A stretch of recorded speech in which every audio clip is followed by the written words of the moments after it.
Assalamualaikum warahmatullahi wabarakatuh. Perkenalkan, nama saya Irhas Yahya dengan NIM A12 2022 06962.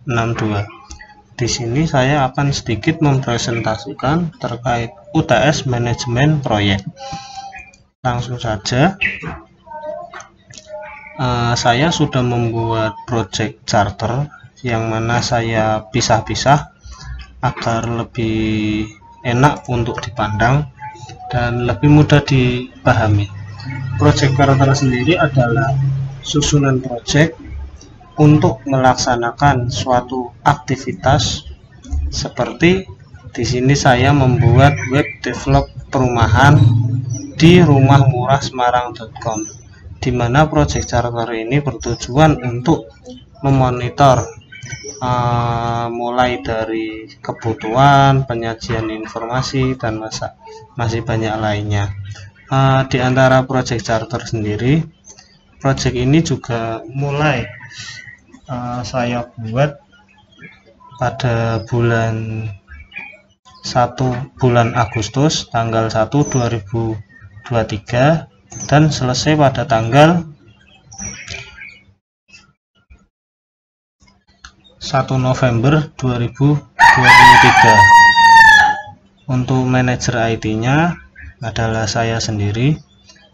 Pada Businessnet web develop perumahan rumahmurahsemarang.com, di sini ada beberapa poin penting. Yang pertama adalah menyajikan informasi terkait properti, yaitu menampilkan daftar properti sesuai dengan detail informasi seperti lokasi, jenis, harga, ukuran, foto, hingga pembayaran. Lalu yang kedua adalah interaksi dengan calon pembeli. Selain itu,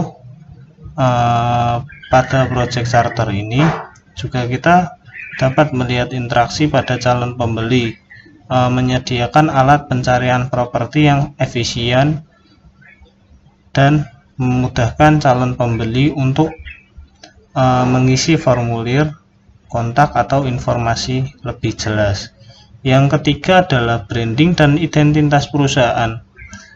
Branding sendiri adalah merefleksikan identitas merek perusahaan perumahan melalui website, logo, warna, serta kredibilitas dan reputasi perusahaan.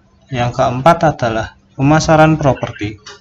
Pemasaran properti sendiri adalah menyediakan platform untuk mempromosikan properti yang menarik kepada calon pembeli lewat media sosial atau alat pemasaran online lainnya.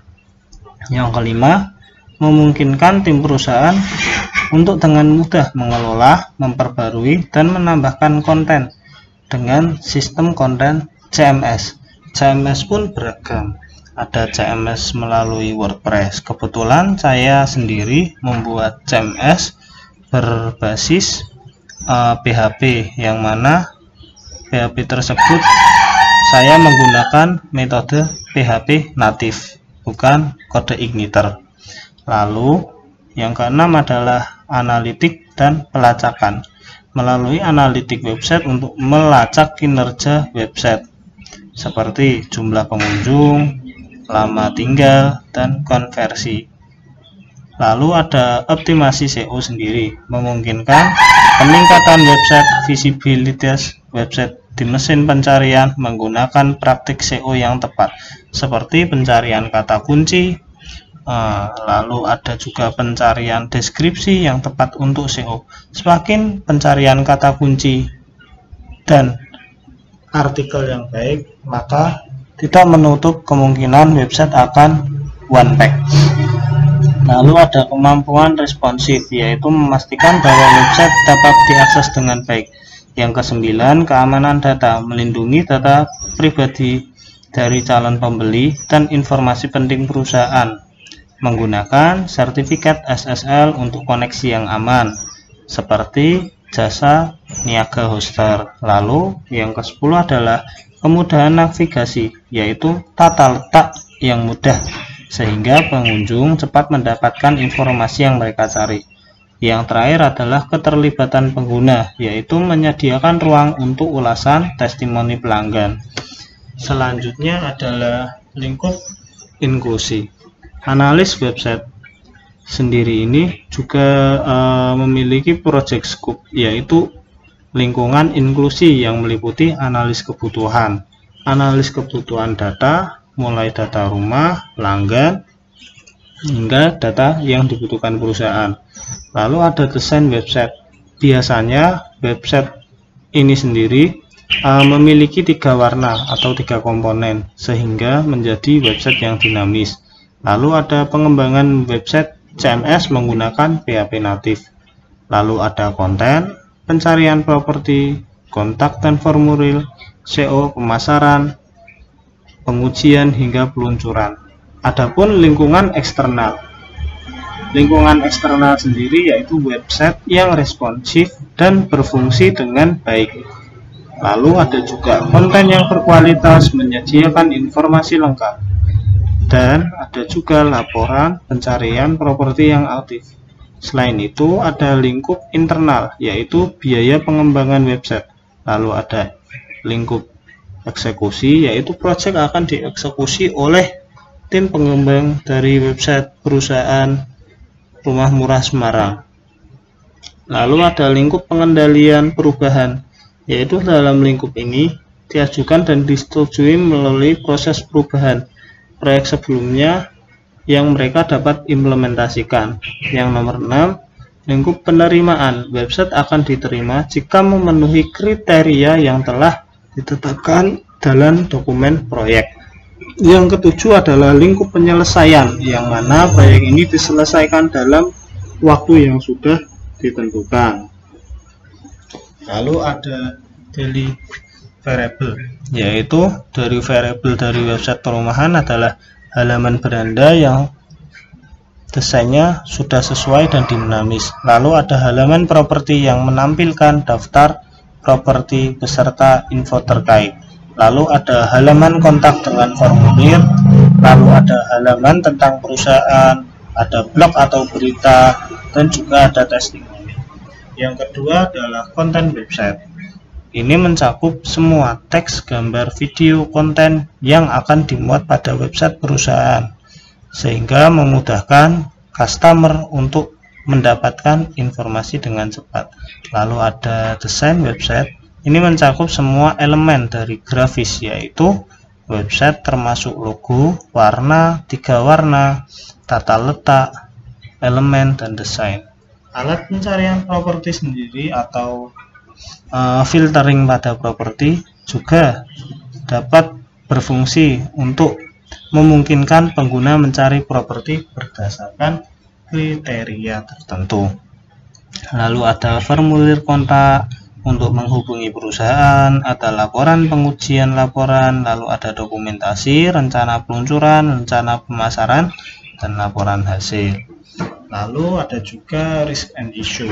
Risk and issue sendiri adalah resiko dari project ini. Semisal kita di sini memiliki 5 poin, yaitu perubahan kebutuhan konten website.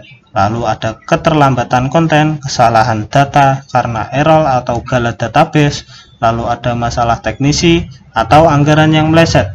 Yang kedua adalah masalah perubahan ruang lingkup, keterlambatan proyek, kualitas konten rendah, kesalahan penguji, kehilangan data, dan tentang integrasi. Yang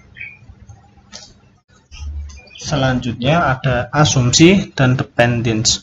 Asumsi sendiri adalah ketersediaan konten, sumber daya internal, anggaran, dan pihak ketiga hingga kepatuhan regulasi.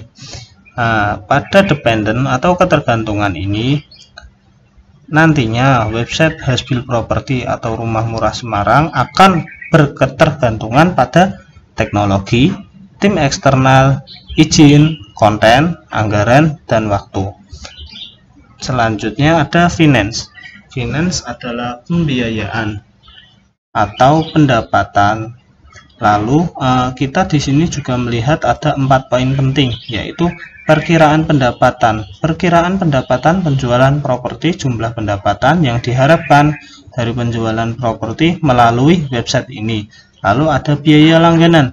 Jika Anda berencana untuk mengenali biaya langganan pada agen properti atau pemilik properti yang ingin memasarkan properti mereka di website Anda. Lalu ada perkiraan biaya, yaitu biaya pengembangan website, biaya promosi, biaya operasional, biaya personil, dan biaya lainnya. Selanjutnya, di finance juga ada proyeksi keuangan, yaitu pendapatan kotor, total biaya, dan keuntungan lebih yang dihitung secara ROI. Lalu ada harga logis finansial. Harga logis finansial ini akan tergantung pada proyeksi keuangan yang dibuat berdasarkan data dan asumsi yang relevan. Selanjutnya ada tentukan sumber daya pendapatan, biaya yang relevan, proyeksi pendapatan, dan biaya selama periode tertentu. Lalu ada hitung keuntungan bersih, hitung nilai sekarang NPV, evaluasi tingkat pengembalian internal IRR dari proyek, dan ada hitung periode pengembalian investasi atau ROI. Sedangkan untuk milestone schedule, milestone sendiri ada beberapa tabel, yaitu ada 7 perancangan proyek mulai dari tanggal 1 Mei sudah selesai, dan actual date atau data yang ditentukan atau limit waktu pengerjaannya adalah 2 Mei.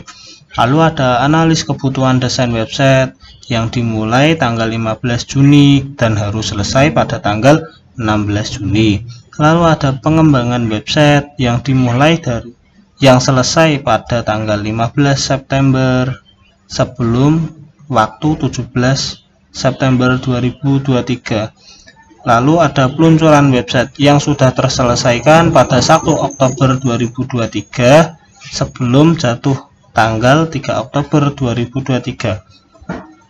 Lalu ada pemasaran online, pelatihan tim, pengelolaan konten, evaluasi, dan perbaikan.